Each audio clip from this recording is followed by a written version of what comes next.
Inspector Preza Polipana Badman Chemina Dance is sober the MC the microphone soldier tuli wano ku Nsonga Beach buli kimu kisonze ate nga bagiyita Giti Beach tuli wano abaguzi ba Kyagwe becyanze tibasobodde kujja tibagenze kulaba mupiira soka tibaze wano bachakalemu ebyokugenda na kivu babizize tuli wano buli omu akutte ekyokunywa ebyana byeyagala biri hotter than regulation ndi wano n'omusajja amanya go baba amanya gange nzelo Patrick omwagizi wa Kyagwe lukulwe yamanyi nga tebugeze na kivu era nesonyiye na kivu olw'ensonga Kyagwe bagiryaza amanya omupiira gwayo musango gwe twawaaba akakiiko kaguvuluga twali twagala samba final amateeka kye gagamba kyalema okukola kyagaana okukola ne twagala tulaga obutali bumativu bwaffe nti olulala bwe babanga bategeka emipiira bafube okulaba nti amateeka gakola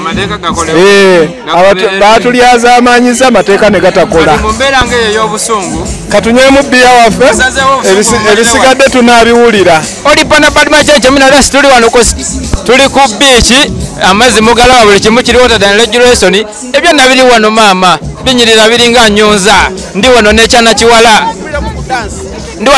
kiwala kinyirira kiringa kyakulya as usual tomato sauce amanyago amatitulu na batu lero. How are you? I'm good, how are you? I'm fine. Oze wano kuchakala. Oli mwagizi wa Kyagwe oba oze bibyo? Oze byange. Oze bibyo? Vibe eri etya?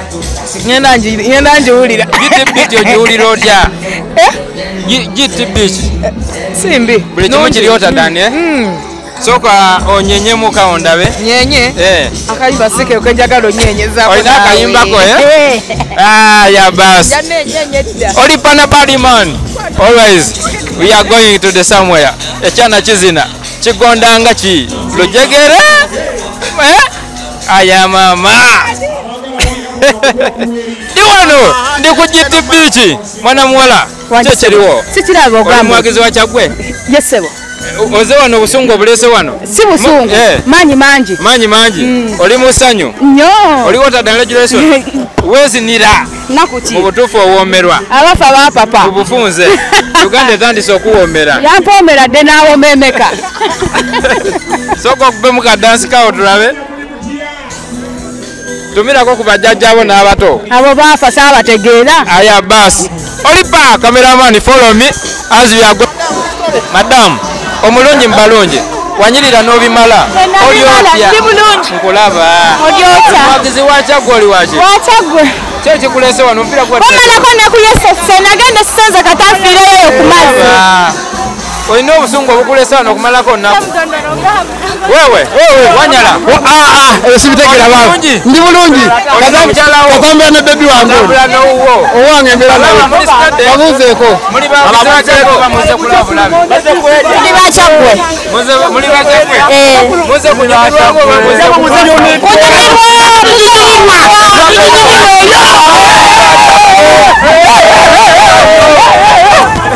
Olipa time. Have one. Yes. Yeah man. Njagala mbabulire mu bintu ebimu abantu abamu babijjeramu ebyomuzannyo bwe tuba nga tuyingidde nga bintu byakuzannya nga byamuzannyo nga byakusanyukirwamu njagala bakozesenga obwekanya naye kati ebintu ebyo byebakola bayekera omupiira gwaffe ne batujjako nga balowooza nti tetujja kubeera mu ssanyu naye tuli mu ssanyu singo tuli mu ssanyu bagiguze omupiira Kyagwe yaguza singananga bagenze kusimanya owanyu amu abo bagabawereza abana bageze mu mazzi kiri wano kimpomerwa Uganda kitunyumira buli kimu kiri state baba kubani muzira omupiira muguzize go twaguzira busungu muri mu busungu obusungu mubusaze mumalira wano lwakuba final yaman lwakuba ate yatukuba ate yawangudde kinnumye ate kibalumidde ddala kitulumire kati yawangu musaze mu buleete wano mpaka enkya mpaka ku mande nga muli wano kubewamwe akagambo bannange ntumira ku maama yekka kuba gwe ye mukyala aliyo omukyala gyali naye maama yasinga omukyala wanca Season ejo badde ogamba? Season ejja. Yaman. Kijja mukono. Kijja mukono. Kijja na kujja nakyo wano. Abasajja babakuba. Mugenda kisa kisawe. Season ejja nsambe genda. Straight up praise up is called me Mr. Soba. Ndi wano ne gentleman. Allow me to okubuzaako. How are you man? Oli muwagizi wa Kyagwe? Nyo. Kye kikulese wano? Temugenze na Kivubo. Tetusobola genda na Kivubo. Ki? Ng'omupiira bagutunda babba. Batubba. Bwe mulukunya amateeka tegagobererwa. Amateeka ne batatufanako nga twawaaba. Netubadde tusobola genda. Obusungu musaze mubuleete wano? Paka ku Mande. Mukyali wano? Lumuze wano ziri mu mmeka? Mitwalo 2. Abakyagwe mulina sente. Twanyizeemu. Bwe munyiga mufulumya sente. Tufulumya obwo bwe busungu bw'Ekyagwe buli omu ali hotter than sekise ate nga ndi wano ku beach abagagano TV nini wano ne gentleman wagwan mean man kyekiriwo Gagano TV wano bagagano TV strive njitegeyo Gagano TV buli woli kufuna muwagizi wa Kyagwe oba oze bibyo nze bamuteye MC Swagba names yaman nze official MC wa Kyagwe zatera okugulanga mu ddonjo madenga mulaba yaman wamma oyogedde ku bwemose nenzijukira ninga mbono ka boys ni wamma namulabako njabira mu ddonjo kinga togenze kugulangira mu kibuga otidde ekibuga nze nagambye nti no shege to lose as much yaman kyovuki masina gendeeyo kukwata kyakusatu mbangendera ki okwenazaako ennaku n'amaziga neŋŋamba kangende ku Gidi Beach n'abamukono vibe buno bwe busungu era nga olaba bangambye mukikutte ekyokusatu kikutte era batwadde miliyoni 7 n'ezo miliyoni 7 zigenda gasaba akakiiko nga bo zibayambe ngera bwe batufunamu era amateeka gagano ogobererwa amasazo gagamba ki babula mbagamba kimu nti season ejja kyenyinza we mbasirimbye muyinza okwerabira abawagizi babagweddemu amaanyi abawagizi baweddemu ddala amaanyi olengera bonabona bakyagwe obaye bannakyagwe kambabuzeeko abaana batya kamera wadde bali ku mazzi oli Papa Majenje Mina Dance. Allow me to ask you this beautiful lady. How are you? I'm okay, how are you? Oli steady? Yes, I'm very good. Muwagizi wa Kyagwe oboze bibyo? Ndi muwagizi wa Kyagwe. Kye kikulese wano ng'omupiira gubadde na Kivubo? Nzize kunyumirwa. Oze kunyumirwa? Ina kifo tebanyumiddwa? Simanyi kubanga tebanga. Obadde mwagala final?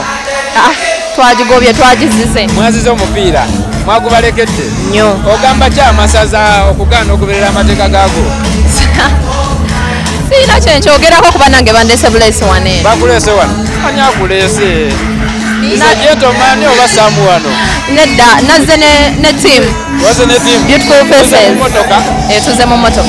Double naye n'emmotoka kuba kakuleeta oba ijowa lady atidde ndi wano n'omusajja aya abamanyi gundi abamanyi mpozi onye nakozesa amaanyi omuyimbi Sara Kunzi nze ndisobako nze katosi wagwani ewayu amanyi anadde eddoboozi oli otya ndi bulungi yaman ya amanya n'eddoboozi Sara Kunzi kakoza Godwin katosi yaman tusazeewo olwaleero tujaganyize ku Gidi Beach yaman tiimu yaffe yatutwazaamuko tukyagala tiimu kyaffe tugyagala naye tugiraze olwaleero tetugibeereddeewo naffe lwakuba badde esambidde ku Amsterdam Nakivubo naffe olw'okuba nga tetugisuuliridde obuwagizi tubutadde ku Gidi Beach era mundaba nganze Sara Kunzi ndi ku nnyanja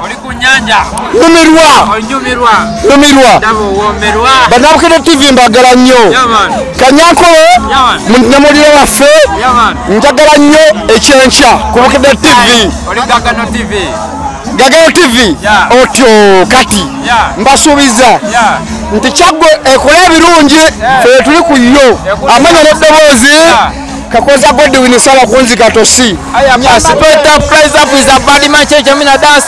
Yeah, we go so omusajja yezina mukama zina wano ku beach mpomerwa nyumirwa Uganda tandise okumpomera ndi hotter than legislation ndi wano n'ebyana bizina abaana bali steady bali hotter than legislation mwana muwala allow me okubuuzaako how are you oze kunyumirwamu oba just oli muwagizi wa Kyagwe n'obusungu bwo oze bumalira wano Yes, era byonna.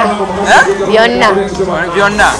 Ngolinga atanyumirwa Bible ngeri wansi obulamu twakeddewo ddafa abantu. Okunywa nairo. Sibinywe. Tukubeemu wali wonna. Ebyo sibinywa. Oli musiraamu? Oli mukatoliki oli ki? Mulokole. Tumirako kubeewa mwekale. Atumiddeko bonna be nalese mu buliri kwanze nakedde. Mano ba distractions zeetaaga. Sinoonya kusinga ndi contented. Oli ku Gagano TV.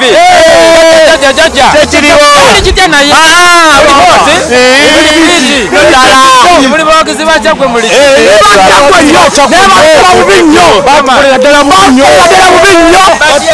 Baluyekera omupiira bagutunda tufunyemu essanyu netuusa netunyumirwa tugenda akakola kakati obusungu bungi nnyo tulina obusungu obutumalidde eno buli mu nnyanja bwonna wonna tumukuganjiriza mubagambe tutegetako bagaa tebaagala mukusize tugambemulizi kati tulina kumazzi baba we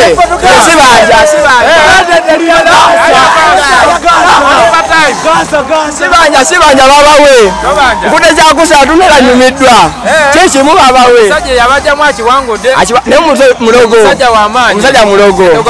omusajja mulogo nenyumiddwa akkiriza oba mugane oli ne soba the cowboy the only man who can do it when is naked aba mitolo okubuzaako how are you fine oli muwagizi wa Kyaggwe oba oze kunyumirwamu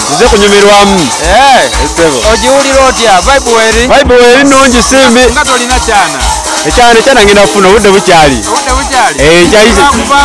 kyali kyayitamu ggali mpolampola oyimanyi naawe Big man, bad man sober on the street of the wreck. Nsonga ganzi, buli kimu kimpoomera, mpoomerwa nga Uganda. Gentleman, oli otya? Mukama yeebazibwe. Kulaba owoomerwa. Omukyala akulese nawo. Obungi. Omuwagizi wa Kyaggwe. Kiki ekikulese wano? Mpira gukwate na kivugo. Naye obusungu bunnumye nnyo kuba nsatuka ku final. Muganya okutuuka ku eno n'ogamba ojje ku nnyanja. Kanyukireko wano ku mazzi. Oli musajja mugezi. Tumirako ku mukyala. Tumirako mukyala wange. Ye abadde wano? Si mukyala wange. Justin mwekwatamu. Justin mwerekawo. Bad man sober, the only man who can do it when he's naked. Allow me, Mr. Microphone. The alcohol boy, the entertainer, big boss on the building. Rising temperature outer than regulation. Ebyana biri wano. Ebyana bisamba amazzi. Byana biri mu mazzi. Biwoomerwa. Mujje mbabuuzeeko baba. Soka mujje. Oli otya baba? Ni final gamboki. Muli stede? Amazzi gali gatya. Gali oti. No, gali abwegacho. Galina temperature ennungi. Cowboy ng'akuli mabega. Aba amuzina nnyo. Atakuweeza. Muli mubi.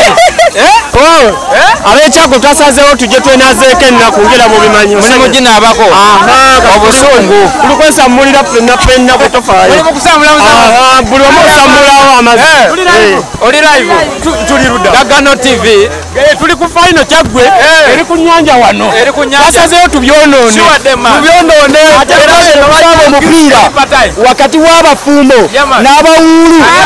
Ekikopo ekibadde kyebagenda wangula ku fayino bakireetedde abafumbo ne tukiwangula.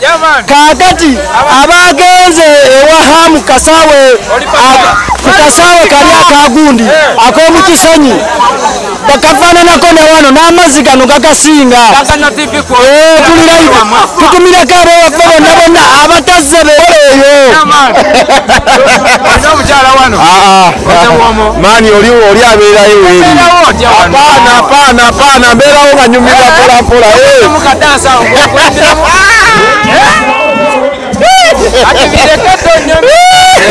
Nyumiza bulamu bwange kubanga saizi yo nazino zenina zange ebyana biri mu mazzi byezinira. Bana bawala bali mu mazzi bali mu kuwoomerwa Musoka muje. Soko je abana bali mu mazi.